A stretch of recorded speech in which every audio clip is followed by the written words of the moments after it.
Good evening, everyone. My name is Adam Swinyard, and I'm the superintendent for Spokane Public Schools, and we appreciate that you're taking time out of your summer evening to be here with us to hear an update on our plans for the start of school in the fall. I'm going to start out this evening by introducing our team of panelists, and then we're going to provide an overview of current information, and then shift into a question and answer time for our viewers. Just wanted to share on the front end that we've had anywhere from 500 to 800 participants. So we've received a number of questions. We'll get to as many as we can. And we're also developing a frequently asked questions document that we are preparing to send out to families here in the next couple days. So as we start, I'll go around and introduce our team. We have Dr. Oscar Harris, and he is our Director for Family and Community Engagement. We have Heather Bybee, and she is our Chief Academic Officer for the district and will also be serving as our moderator for the question and answer portion of the evening. With Becky Ramsey, who is the Director of Special Education. Alex Evans, who is one of our leads in our communications team. Dr. Mark Anderson, he is our Associate Superintendent. Sean Jordan, he is our Executive Director for Secondary Schools. Becky Dowdy, she is our Director for Health Services in the district. And then we have Rochelle Miller, who is our Lead Executive Assistant for our central office. So with that, we are going to dive into an overview and provide the most recent information that we have. If you have attended the last couple of weeks, you're going to hear some similar pieces of information, but you will also notice that with each day, our plans continue to take more form as we navigate the planning process with our district leadership team and the Spokane Education Association, as well as continue to learn information from state and local health officials.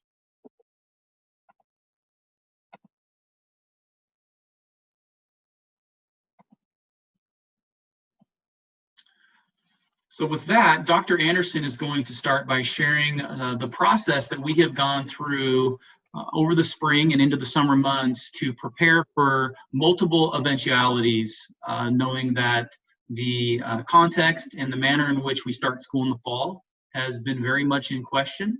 And we have engaged in a very diligent process with both district staff as well as community partners to develop a plan for the start of school.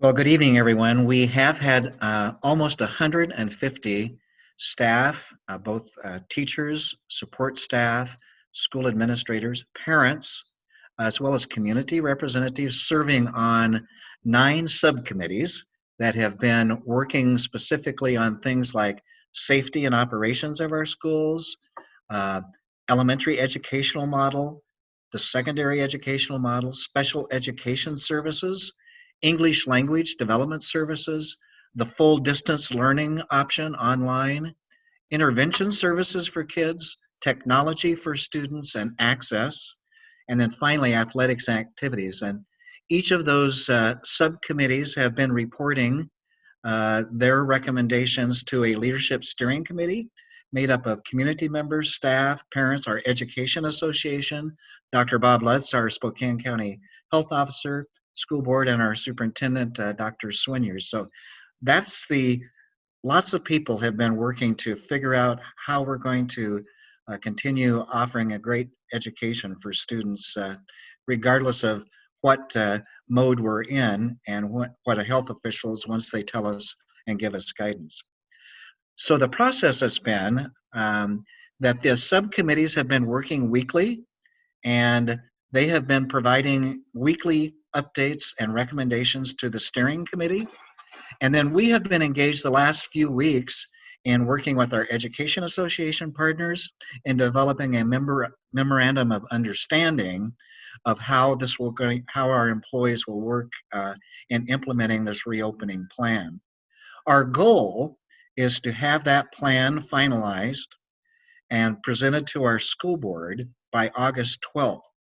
And that would allow us to submit a resolution with the plan to the state superintendent's office, OSPI, which is the governing body for all schools in Washington. And the plan must be submitted and approved by the state office before we can start school. And the state office, state superintendent's office, have had several guidelines that they've worked on with health officials, Department of Health. And some of these are givens that are required if we open in person that we have to follow. The first one, which has probably created the biggest challenge for us and guidance, is that students, while they're in class, have to be seated 6 feet apart. And so that limits the number of students that can be in a classroom, as well as the cafeteria. And that's a rule basically with the COVID pandemic that is health officials have determined that people, students, staff need to be 6 feet apart when they're sedentary and sitting. The other requirement, which has been controversial across the state and locally and nationally, has been face mask, but the health officials are saying that staff, students, visitors, anyone in schools should be wearing a face covering. So that will be a requirement for in-person learning.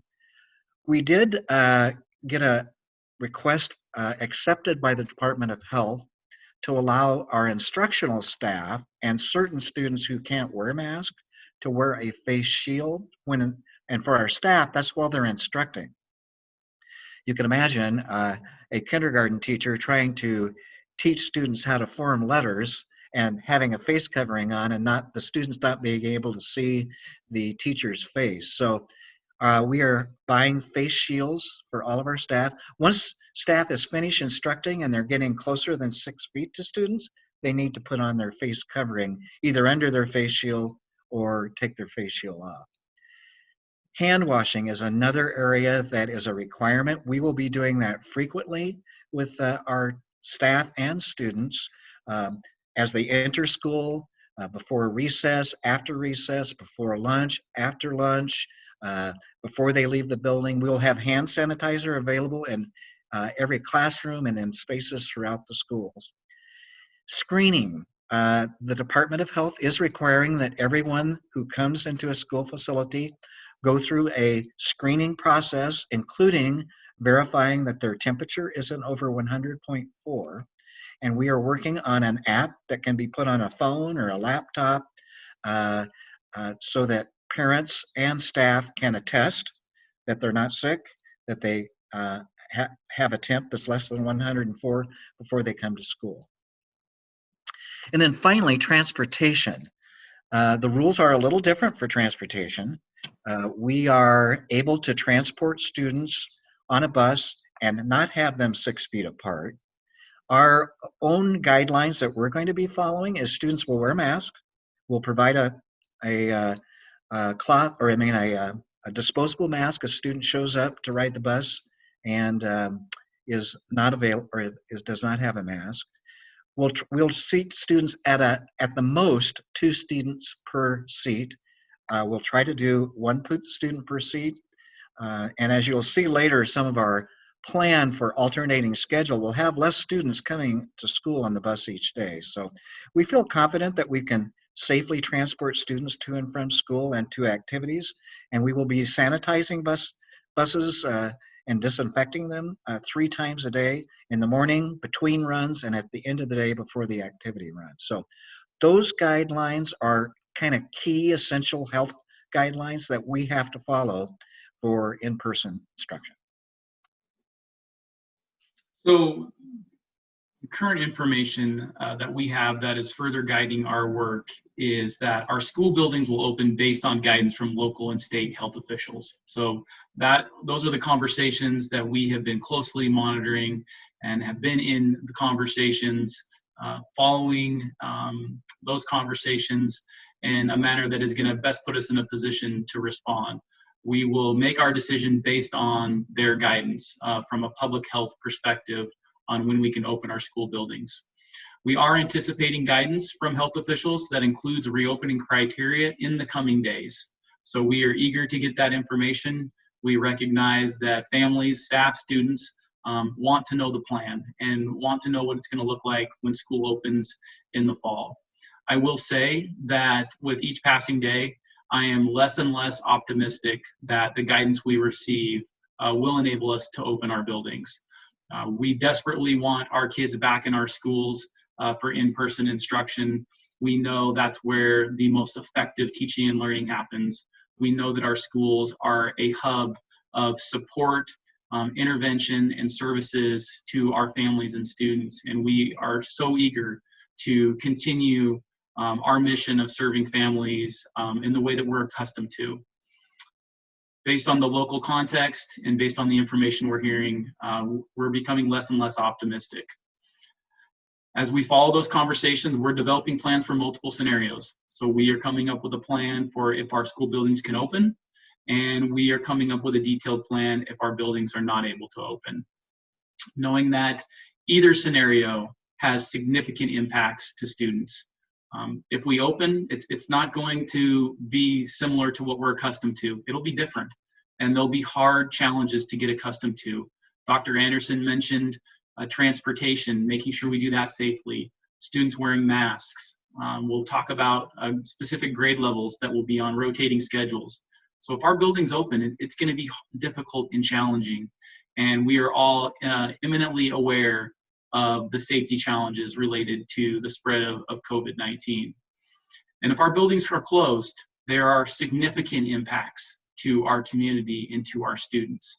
We know that childcare for our staff and our families is a significant hurdle for them as the economy slowly reopens and our staff and families are returning to their work sites. And we know that the teaching and learning experience for students will be severely impacted. And we know that the social and emotional wellness of our students and their ability to access our resources and supports will be mitigated in a way that we won't fully understand the impact likely for years to come, but we know that it will be detrimental to our kids. There isn't a road in this scenario that won't be without challenges and won't be without hardships.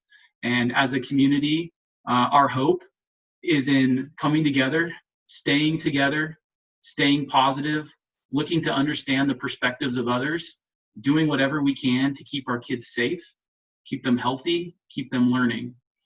So we are eager to get that guidance from our health officials. Again, we believe that public health officials are the ones that should make decisions about public safety.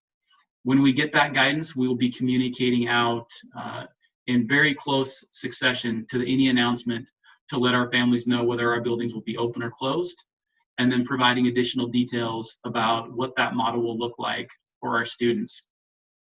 I think it's important to recognize that there is an agreement in our community around which road we should take.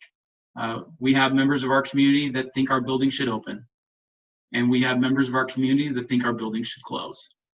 And again, at the end of the day, we're going to follow the guidance of health officials, and then we're going to look for ways to move forward together and move forward in a way that allows us to leverage our relationships, our connections, our understanding, our shared interest to do everything we can in the best interest of kids so that we can move forward stronger together. I'm going to share now some details around what exactly do those plans look like and what are some of the specifics related to that.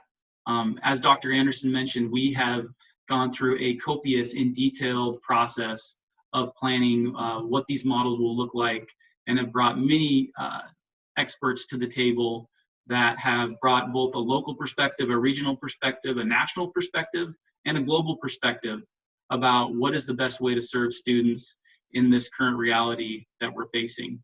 So we'll talk tonight about the plan for if our buildings are closed, what does distance learning 2.0 look like, and what's the plan for when our buildings reopen? What's the elementary model? What's the secondary model? And we know that even when our buildings reopen, that we will have families that aren't comfortable coming back.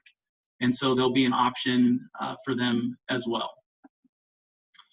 So if our buildings are closed, and that's the guidance that we eventually receive from public health officials, then what it will look like is students will participate in a real-time school day. So what we mean by that is in the spring, there was a lot of autonomy. Students had a lot of autonomy, a lot of choice on when they engaged and when they logged on and when they participated. And our staff had a lot of autonomy.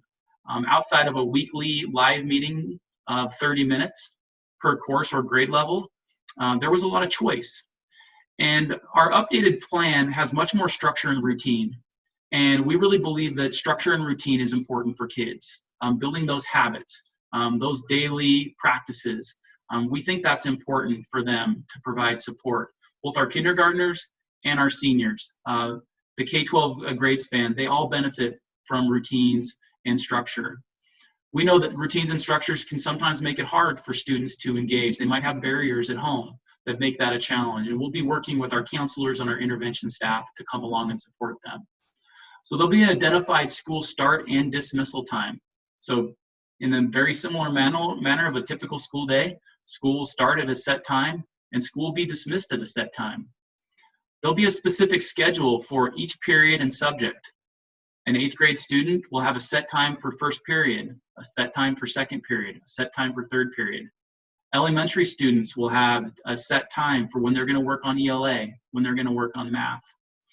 And what we mean by real time is that the teacher is present in real time. School's in session. It's started. This is the time that we're going to do math.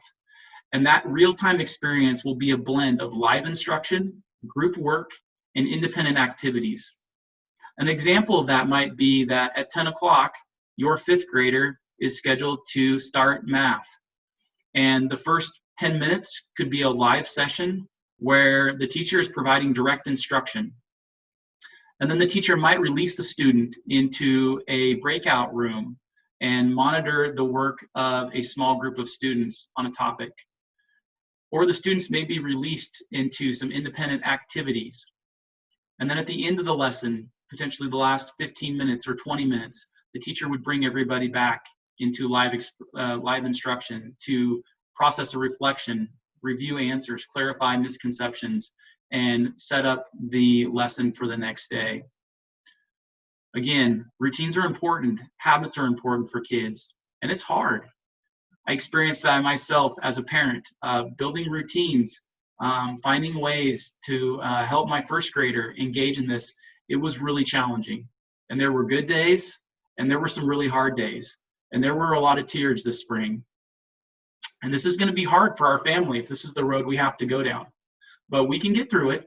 And through routines and through practice and through staying positive and encouraging, we can help get our kids there. And for the ones that struggle, we're going to use every resource, every intervention, every support we can to come alongside them. You can also anticipate that specialist and elective experiences will also be a part of the school day. We think it's important for kids to have that holistic academic time. So we're working on building those in, just like they would in a typical school day. They're going to look different. Career and technical education will look different. Many of those courses in our high schools provide a lot of hands-on experiences, and we wouldn't be able to do that in a distance learning environment.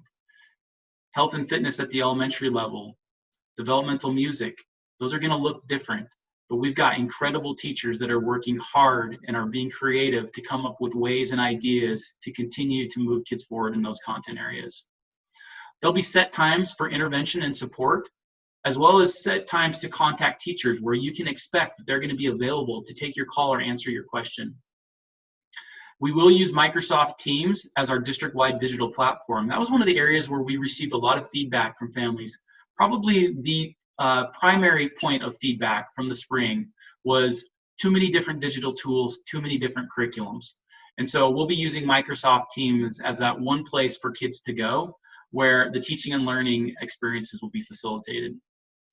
We will check out laptops for all students. So we are blessed to have bond resources that have equipped us with a robust inventory of laptops. And we're going to use that resource in a really thoughtful way, in a really structured way, to make sure that there is equitable access for all kids and everybody has the laptop that they need to be successful. And then there will be limited in-person instruction provided for small groups of students. And that's a detail that we will work through if this is the route that we end up going, is having in a safe way, following the protocols that Dr. Anderson referenced, we will bring small groups of students into our buildings, groups less than probably 5, based on the guidance from health officials. And we'll work to prioritize that small group instructions for the students that need it most. So if our buildings are able to open, the plan will be that K-4 students will attend every day. That'll be our goal. Again, we feel so passionate about in-person instruction. There'll be approximately 20 students per class in those K-4 rooms. Again, that was a key factor of our planning, and Dr. Anderson mentioned the 6-foot distancing requirement. And so we have spent the summer virtually going through every classroom in our elementary schools to measure them out and to space the desks and to model that we can safely get students in there and meet that requirement. Grades 5, 6 will participate in an alternating day schedule. The logic around that is that our K-4 students, we want to prioritize getting them back every kid every day when our buildings open, because we know there's a significant impact to childcare. And we also know that that's the grade span that has the most challenges accessing distance learning. I mentioned my experience with my first grader. It's hard. And so we want to prioritize getting those kids back to every kid every day as quickly as possible when our buildings open. It doesn't mean that isn't a challenge for 5th, 5th, and 6th graders to access distance learning. And it doesn't mean there isn't an impact to childcare. But based on our modeling, the space that we have available, and the staffing allocations that our district has, modeling it out and providing K-4 every day and meeting that safety requirement, and 5, 6 puts us in the best position to be successful. Activities and assignments will be provided for 5th and 6th grade students on days they do not attend in person. So similar to the distance learning model, if our buildings are closed, when 5th and 6th graders aren't in our schools, they'll have assignments and activities that will be assigned to them. Again, we reference the 6-foot distancing requirement. Specialist experiences will be provided. Breakfast and lunch will be served in classrooms. So the requirements include not mixing groups of kids to the greatest extent possible. The term the state is using for that is cohorting. So keeping cohorts together with the least amount of intermixing is the most appropriate way for us to comply. Having multiple grade levels come together into a cafeteria wouldn't reflect the intent of those safety guidelines. We'll have regular outdoor breaks. It's really important. Our classrooms will look different. There won't be as much space for carpet time, and that carpet time won't meet the 6-foot distancing requirement. Some of the other small group spaces won't be available. It's going to be really important for us to get kids up and moving every hour. So you can anticipate that kids will go outside on a very regular basis when we come back and open our buildings and utilize this model. And then there'll be an adjusted scope and sequence. We know that there's been significant learning regression that's happened over the spring. That's a national issue. It's a global issue of what kids have missed out on. Educators are doing everything they can to mitigate that, but the impacts are real. And so we're working to adjust our scope and sequence, focus on the most important standards that kids need to be successful and to move forward. So that's work that's taking place. At the secondary level, grades 7 through 12 will be on an alternating schedule for in-person instruction. So we'll have a group of students that attend on A days and a group of students that attend on B days.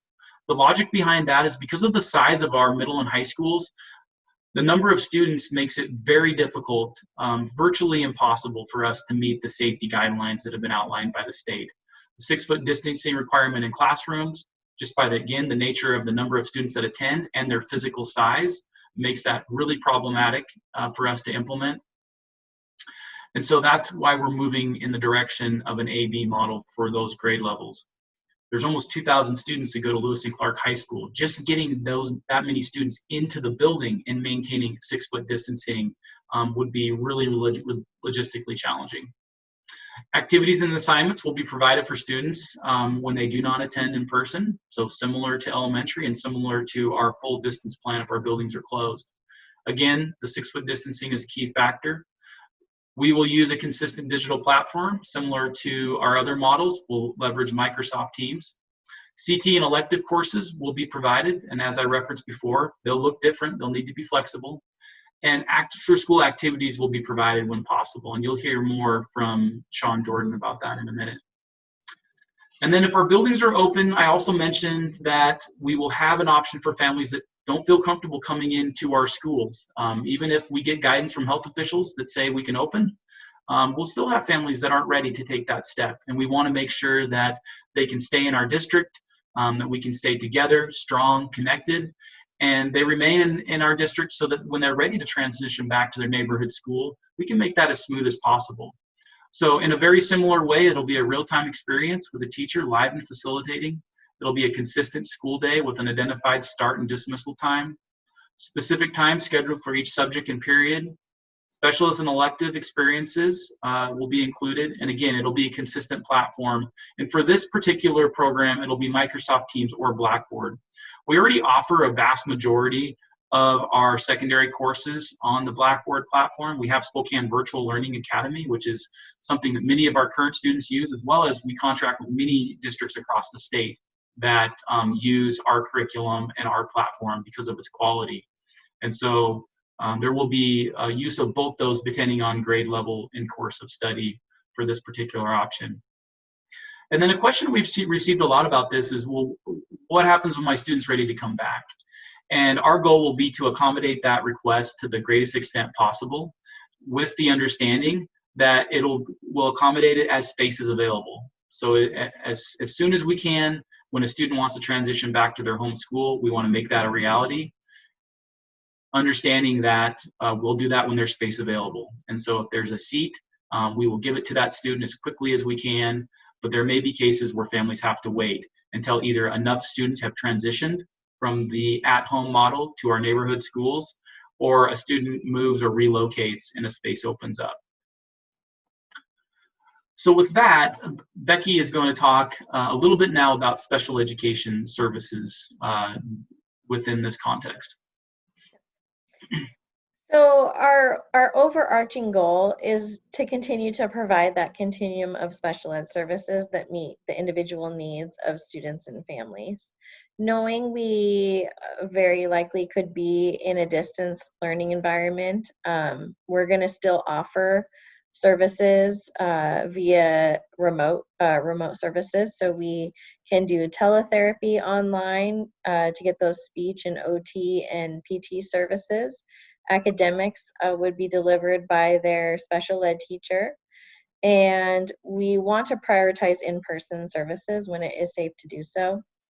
And special education students who are unable to make progress using the distance learning format will be some of those students that are selected or invited to come in for the small group instruction on a rotating basis, limiting those groups to 5 or less students.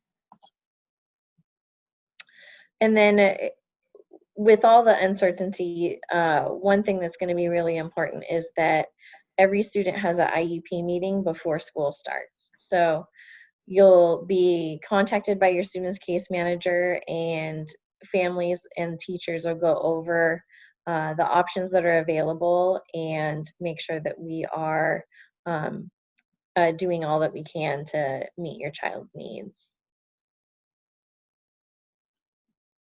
Great. Thank you, Becky. And now Sean is going to speak to athletics and activities. Well, good evening, and thank you for joining us tonight. Again, in follow-up to our previous webinars talking about athletic and activities, we know that this is a very important part of our educational program, that our students develop physically, emotionally, and socially through our extracurricular programs, and we want to do everything we can to see those programs continue into our school year with all of the challenges that we have that we're facing. We have been working closely with the Washington Interscholastic Activities Association, who is the governing body for high school and middle school athletics in the state of Washington. They have released a guidance document very similar to the one that OSPI released that talks about safety protocols, and we will be following all of those and training all of our coaches in that document. We also, a week ago, received information regarding their plan for this upcoming school year relative to our different sports. They have classified sports by low risk, moderate risk, and high risk. and there are specific requirements depending on each sport and depending on that risk level and what phase in our county we are in order for that particular sport to initiate practice as well as competitions. One of the changes that the WIA made for this coming school year is they added an additional season. We have a traditional fall, winter, and spring season, and they have now added a fourth season, and those are numbered on the slide in front of you. And they have designated specific windows of time in the calendar year for those seasons to occur. There were slight adjustments this last week compared to what was reported in the webinar a week ago. And again, those adjustments have been made on the slide. Another change that they made as you look at season one is that season one, which starts September 7th and goes through October 31st, is designated completely as an alternate season, and that is for the low-risk sports, and those are boys and girls golf, boys and girls tennis, as well as slow pitch softball and cross country, both boys and girls. In a meeting that occurred just last evening with the Greater Spokane League and the Mid-Columbia Conference League athletic directors, they are making a recommendation that we not use that alternate season, season one, as those sports will be included in the other seasons, seasons 3 and seasons 4. One of the reasons for that is that you can do the alternate season during that September 7th, October 31st time period, but the actual culminating event, what would be the playoffs, state competitions would not occur until the seasons 2, 3, and 4. And so there was an interest to not split that up, as well as just the given reality of most of the counties in our leagues currently are in phase 1 or phase 2. And so giving more time for us to advance in the phases gives a greater chance for those sports to happen. Again, season 2 would include our traditional winter sports, basketball, gymnastics, and wrestling. And then season 3 is where you see our traditional fall sports. And again, one of the moves that they made was to move both the cross country and slow pitch softball seasons to season 3, with the culminating events occurring at that time as well. And then finally, season 4, beginning in April 26th through June 26th, are the traditional spring sports. The other change that occurred from a week ago is competitive cheer was moved to season 3. There are questions about middle school, and the state has created an advisory committee to discuss plans for middle school. Again, those range from something similar to what we're doing at the high school level to possibly just having an intramural program at the middle school level. Elementary school activities is still on hold as we're still developing our elementary model, and as well as just making decisions about the school startup. That's the update on athletics and activities. The other thing that I would just make sure that you all know, if you have very specific questions about any particular sport, would want you to reach out to your athletic director at the middle school or the high school to get that information.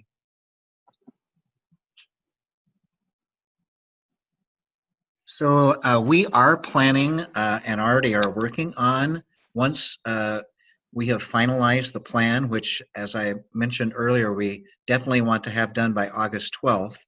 We have a plan to release a reopening plan document that looks, this is the cover to it, that will have all of these areas covered. Everything from the safety and health measures we'll be taking to how the elementary model will work if we're in person, how the secondary model will work if we are in school, that was described here, how the online program will work if parents choose that, or if we are not open, how the full distance learning 2.0 will be implemented that Dr. Swinyer described, athletics activities. So kind of a one-stop shopping plan that parents and our community and staff can use, and that'll get emailed to every parent. Staff member will have it on the web as well. So that document is currently in the planning stage, but will be done within the next week or two. And that kind of takes us to our next steps. It's time for us to have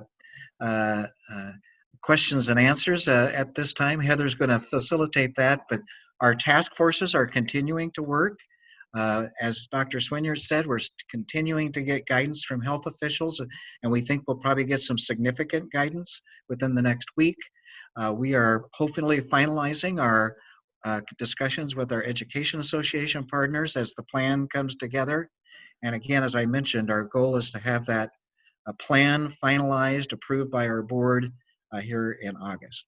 So with that, I'll turn it over to Dr. Swinyer and Heather Bybee.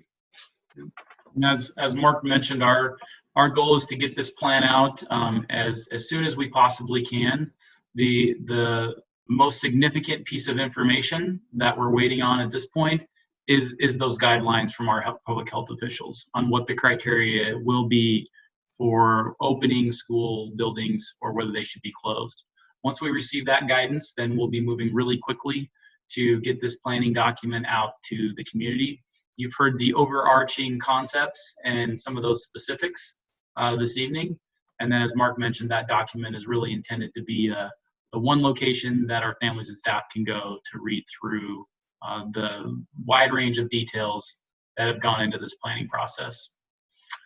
So with that said, Heather is going to facilitate a Q&A. Again, there's almost 1,000 viewers and quite a few questions, and there will be an FAQ document that will be distributed to families in the coming days.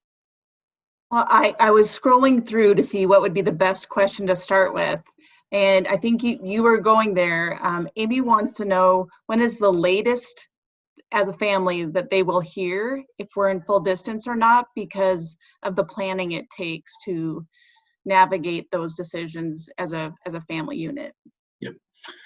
So August 12th is the date that we're required to have our plan submitted. And so that would be the really that point where an ultimate decision would need to be made. Our intent is to communicate our plan much sooner than that if possible. And again, it's really contingent on the guidance that we're waiting to receive from our public health officials. With that, just as a piggyback question, it is, will the registration process for the option, so the SPS at home, be changed based on if the school's in full distance? So if all of the district is in full distance, can I wait to make my decision to opt in? Yes, so when we determine that school buildings can open, then we will open up registration for that option. So if we receive guidance that our school buildings can open in September at the start of our target start date, then we will open up that registration. Families will have that emailed out to them, and we will then get them registered in that full distance learning option, knowing that the rest of our school buildings will be open. If our schools start out closed and we start out in a full distance learning option, when we are able to open our buildings, whether that would be October or November or December or January, we're not going to try to predict when that would be. It would be based on the conditions and guidance from health officials. But when we do get word that our buildings can open, then we would open up a registration process at that time for that full distance learning. So just to be really clear, if our buildings start closed and everybody's in distance learning, then the point in time when families would need to make their decision if they wanted to stay at distance learning would be when we receive guidance that we can open our buildings. Okay, this next question is for Dr. Anderson. Will Express be open in distance learning? And if so, would there be the opportunity that it could be extended for full day care? So we are discussing that right now. And yes, Express will be open as it currently is. We actually have 2 sites currently that is doing full day daycare. And we have about 80 students involved in those 2 programs. So we are considering expanding that if folks register and there's interest, that we could expand that for families and have other sites available. Thank you. So this one is for Sean. So if my student chooses online learning as the option, they're senior, can they graduate with their home high school? Yes. In the past, the high school principals have been very interested in making sure that their students have that opportunity to participate in a graduation ceremony, and in these circumstances with their home high school. So Adam, I know you addressed that there would still be specialists, but in particular, there's lots of questions around high school, band, theater, strings, choir, and all the different aspects of the theater program.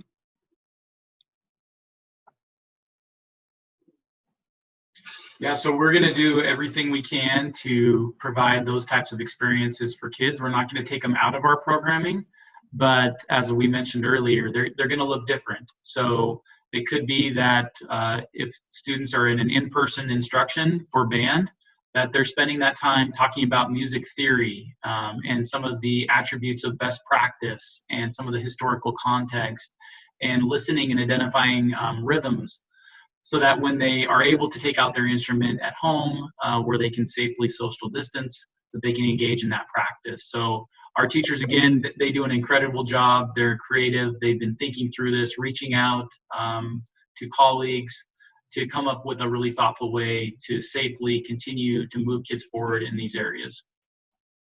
Thank you. Becky, there's several questions about how IEPs would be addressed in distance, both in a rotational model or in a full distance model. If we're in a rotational model, it would look very similar to what they had during the pre-COVID. Students who have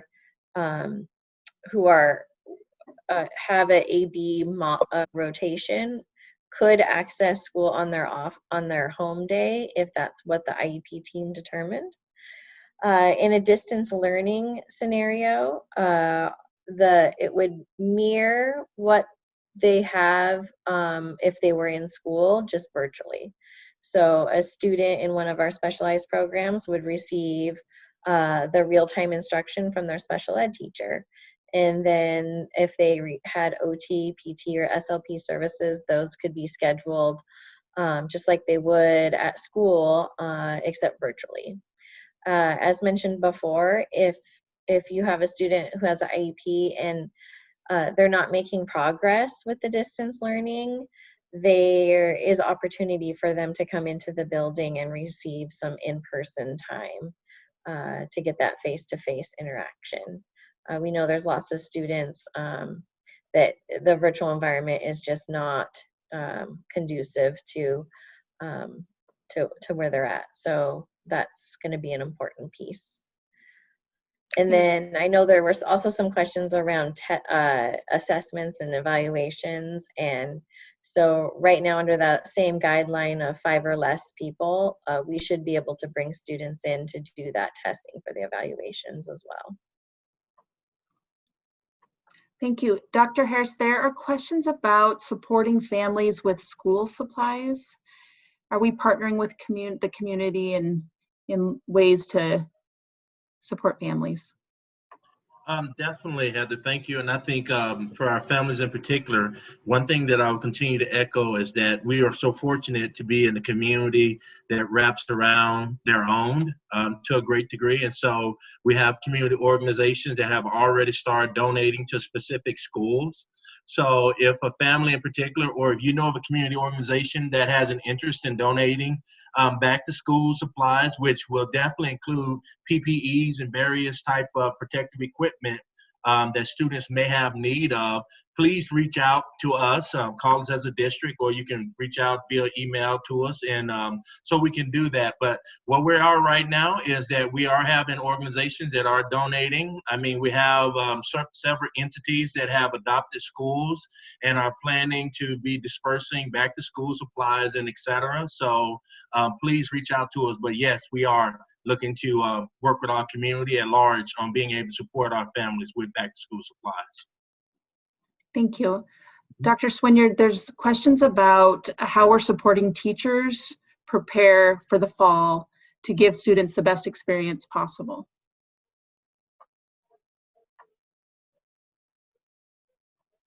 That's been a really important part of our planning process over the course of the spring and the summer, is talking with our teachers, surveying them, getting their feedback on how best to prepare them and how to improve the model for students moving into the fall. Whether our buildings are open or closed, we know that distance learning is going to be something that plays a role in supporting our kids and moving their learning forward. So part of our conversations with the Spokane Education Association is developing a really detailed plan for training over the course of August. Our teachers participated in a significant amount of professional development in the spring months, specifically related to educational technology and digital tools. And so we'll be working to build on the investment that they've made in those trainings, as well as setting aside time specifically for making sure that there's a clear understanding of our model and how it's supposed to work, what the school day will look like, how to structure it, specific training around safety and personal protective equipment, specific training around social emotional learning and anti-racism supports, and professional development to make sure that we provide an inclusive and thoughtful environment. So as kids are transitioning back, we're really thinking about the wellness of students, and we're really prioritizing their wellness. We know that building a sense of community, a sense of safety, is critical in order for students to be ready to learn, regardless of the environment that they're in. And then we'll continue to provide professional development on digital tools and integrating technology. So those are the themes that we're working with right now. We do have a week-long summer institute that many of our staff participate in that has a range of courses that are offered.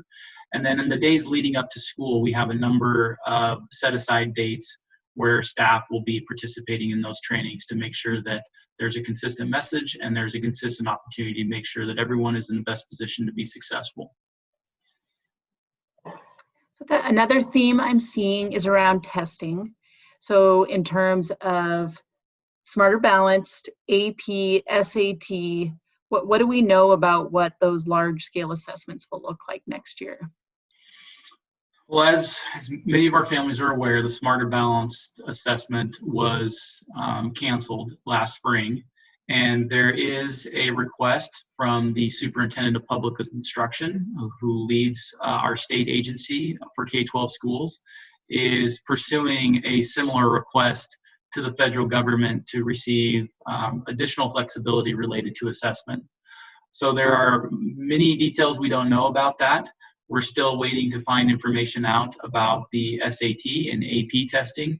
We know that that was a shift and an adjustment for many of our students. AP testing was online this last spring, and there were many challenges associated with that. So we will be providing that information as it becomes available, wanting to make sure that we spend the time that we have with students in classrooms, that we make it as meaningful as possible.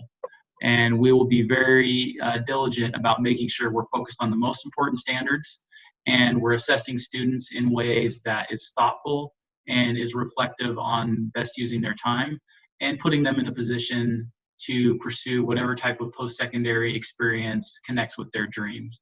And so I think that's the interest of our K-12 system. It's certainly the interest of our district. Our higher ed partners know that it's important as well. And we'll do everything we can to continue to move our students forward and not have them be negatively impacted in terms of assessments related to this COVID-19 reality that we're in. Okay, the next question is for Dr. Anderson. If we're full distance, will there be meal services for families? Our plan is to continue our meal distribution similar to what we're doing this summer, kind of a grab and go. We are looking at possibly providing more days of meals at one time, like a 3-day pack or a 5-day pack. So yes, we will continue to feed students and provide meals at pickup sites. So it'll be a grab and go that folks have experienced through the spring and this summer. So Becky Dowdy. This question is, again, if we're full distance, will families be reporting infections to the district? Will that be part of the requirement? No, that would be something that Spokane Regional Health would be managing with families with their contact tracers. The next question is about supporting families. Will there be onboarding? If we've chosen teams, how are we going to help educate families around teams and how to use that as a support both for the teacher and the student? One of the advantages of developing a plan that utilizes a consistent tool is having a more intentional way to support students and families on how to use those platforms. And so we'll have a number of ways that families can engage in that. We'll have videos available to watch. We'll have drop-in live sessions that families can participate in. And we'll also have some self-paced instructional resources for families to walk through. We really want to provide a variety of different ways to engage in learning about these tools and supporting students around them. Our partners that we utilize to implement these resources are also making a lot of advances to assist parents in coming alongside their student, seeing how much time they're spent engaged. Dreambox and Lexia, those are two really good examples. Dreambox is our digital tool for math for elementary, and Lexia is our digital tool for literacy. And both of those tools have a parent dashboard that can be accessed, so you can see what your students are learning, how they're progressing, what skill gaps they might have, and how much time they're spending engaging. So those will be things that we'll be continuing to provide resources and training around, and we think the consistency will help families navigate that. Thank you. All right, this one is for Becky Ramsey. If I have a student in a self-contained classroom, so this is a middle school family, how will they access their learning in a distant? Yeah, so our special ed teachers, our self-contained teachers, they will operate on the middle school schedule. So they would provide that real-time instruction just as if they would in the classroom.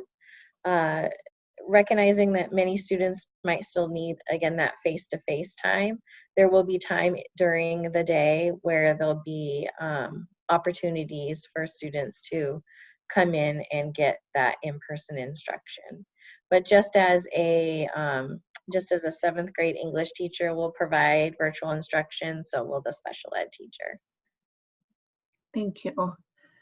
This one is about the attendance law. So, which says 7 to 10 days. Do we predict that the state will have a waiver for that this year, given that any infection might be a 14-day quarantine? Yeah, we're still waiting to hear specifics from the State Board of Education and OSPI around attendance. We know that there will be some different parameters in place from the spring, and that's one of the details that we are anticipating will come in the near future, and that there will be waivers. We just don't know the specific details yet. All right, Becky Dowdy, lots and lots of questions about the practice around taking temperatures. Should we have a face-to-face experience? What can you talk them through what that would look like, the frequency, etc.? So for the students, I'm assuming you're talking about the students who wouldn't be captured with the parent attestation. And so it would be a manual temperature screening, a non-touch temperature screening at the door, and the asking of just a few screening questions about possible exposure to COVID. So would take less than a minute and would be, again, non-touch, very non-invasive. So Adam, there's a few questions out there about our online plans for families with either multiple kids at the same level or kids across levels, about how to juggle that.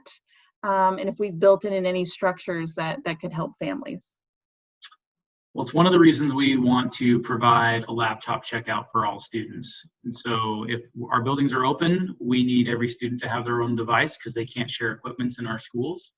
And if they're in a rotating schedule and they're at home, or we're in a full distance environment, if our buildings are closed, we want every kid to have access to a device. And and take away the burden of having siblings have to share. One of the things that we recommend if we're in that full distance environment is doing the best a family can to provide different workspaces for students. Sometimes having them all sit down in the same location can make it hard to focus and to build those routines and habits. So we really encourage families to think about moving their kids around the classroom, moving them around your home. The devices that we'll be deploying, we're working on making sure they have internet filtering to make sure that they're safe for our student, that the content and the way they're using those devices keep them focused on their academics and what they've been assigned to do. And then we really encourage families to keep it positive and look for ways to build short-term goals. Reach out to our staff, our counselors, their teachers and principals to come up with strategies and plans to help students engage and participate, and really celebrate those short-term accomplishments built around those goals. We're trying to be intentional about building in intervention time for students that are struggling, so that that is time set aside for the teacher to reach out and support them and talk to them about how things are going, as well as making sure that we're setting time aside for families to access the teacher. So that's a period of the day where you know that the teachers are anticipating that that's when parents are going to contact them. We're going to do the best we can to provide flexibility around that. We know there isn't any one time during the day that accommodates the needs of all of our parents. We know there's lots of different work schedules out there, and we'll do the best we can to be flexible and as accommodating as we can. So Sean, if a family chooses to do distance learning, can their children still participate in sports? Yes. I've given you one-word answer questions. Yes. Okay, I'm guessing Becky Dowdy's not going to be able to answer this one in one word. Becky, what is the plan if someone tests positive? So that is something that, as Dr. Swinyer said, we are sort of waiting on the protocol for what that will look like from the health department. So it will depend probably based on which building the exposure happens at, which level. It would look different if we were in school, if the exposure happened at an elementary compared to a high school, just because we're looking at cohorts with the younger grades, and it would look a little different at the high school level. So we're working really closely with Dr. Lutz in the health department to make sure we have very, very specific protocols in place if we're all together in the buildings.